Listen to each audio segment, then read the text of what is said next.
Welcome to Storied Audio. Rain hammered the windshield like 1,000 frantic fingers, each one begging her to slow down. Celeste tightened her grip on the steering wheel, her knuckles pale in the flashes of lightning. Her daughter, Megan, sat in the back seat clutching her stuffed rabbit, eyes wide but brave. They were supposed to be back at the hotel 10 minutes ago. They were supposed to be safe. But the storm had swallowed the road, and the tires skidded on a sheet of water she never saw coming. The car spun. Celeste screamed. Megan cried out. And then, silence. The car rested crooked in a ditch, the engine sputtering before giving up completely. They weren't hurt, but fear wrapped around them like the cold. Celeste checked her phone. She swallowed hard, her breath trembling. There was only one person she could call. One person she never thought she'd speak to again. One person she had loved more than anyone else, and left. She dialed the number she still remembered by heart. It rang once. Celeste. His voice was shocked, breathless, familiar. Mitch. I'm stuck. Megan's with me. The storm, please, I don't know who else to call. I'm coming, he said instantly. No hesitation. No questions. Stay in the car. I'll be there soon. She closed her eyes, tears slipping down her cheeks. After all these years, he still came running. Mitch's truck pulled up, headlights cutting through the storm. He jumped out, soaked within seconds, and yanked open her door. Are you okay? He asked, voice tight with worry. We're fine, she whispered. Just scared. He helped Megan out first, wrapping his jacket around her. She clung to him like she'd known him forever. Celeste watched the way he held her, gentle, protective, and something inside her cracked open. He guided them into the truck, turned the heat up, and drove them back to his house. The storm raged outside, but inside, everything felt strangely calm. He gave them towels, warm clothes, and made hot chocolate. Megan sat on the couch playing his old video game system, laughing as she tried to figure out the controls. Mitch watched her with a soft smile. She's amazing, he said quietly. She is, Celeste replied, her voice barely above a whisper. They sat at the kitchen table, steam rising from their mugs. The silence between them wasn't awkward, it was heavy, full of everything they never said. I'm sorry, she finally whispered. For leaving the way I did. For hurting you.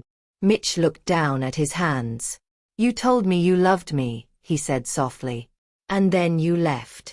I did love you, she said, tears filling her eyes. I still do. I needed a fresh start. I thought long distance would break us. I thought I was doing the right thing. It broke me anyway, he said, voice cracking. I tried to forget you. I really did. But I couldn't. I still think about you. Her breath caught. She covered her mouth as tears spilled over. I never found anyone like you, she whispered. I got married, but it wasn't love. Not like what we had. And when it ended, I realized I'd been running from the only person who ever truly loved me. Mitch reached across the table and took her hand. She didn't pull away. Celeste, he said gently, you're here for a week, right? She nodded.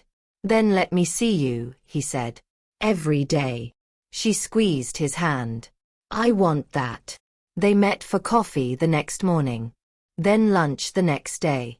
Then dinner. Then walks through the park where they used to spend hours talking about their future. Megan adored him. She ran to him every time she saw him, hugging his legs, asking him to play games, draw pictures, or tell stories. And he did, every single time. Celeste watched him with her daughter and felt her heart rebuild itself piece by piece. One evening, Megan fell asleep on his couch, curled up with his old blanket. Celeste stood in the doorway, watching Mitch gently tuck the blanket around her. You're good with her, she whispered. He looked up. She's easy to love. Celeste's chest tightened. She stepped closer, her voice trembling. You would have been an amazing dad. Mitch swallowed hard. I wanted that. With you. She touched his cheek, her thumb brushing the faint stubble.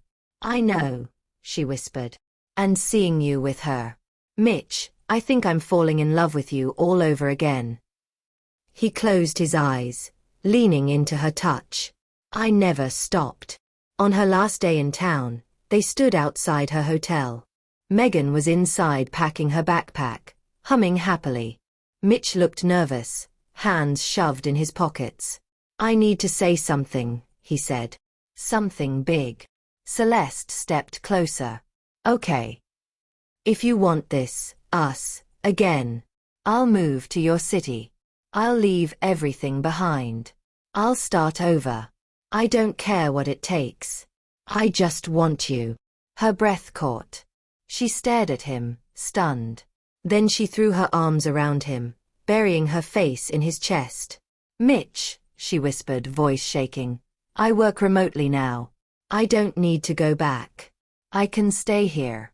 I want to stay here. With you. He froze for a moment, then wrapped his arms around her, holding her like he never wanted to let go again. Are you sure? He asked, voice breaking. She looked up at him, tears shining.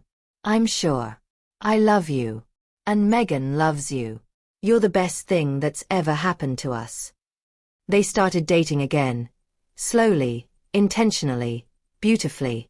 Megan called him Mitch at first, then Daddy Mitch, then just Dad. The day he married Celeste, Megan ran into his arms and said, I finally have a daddy who stays. Mitch cried harder than anyone. And Celeste knew, without a doubt, that she had finally come home. Subscribe to the channel for more audio stories.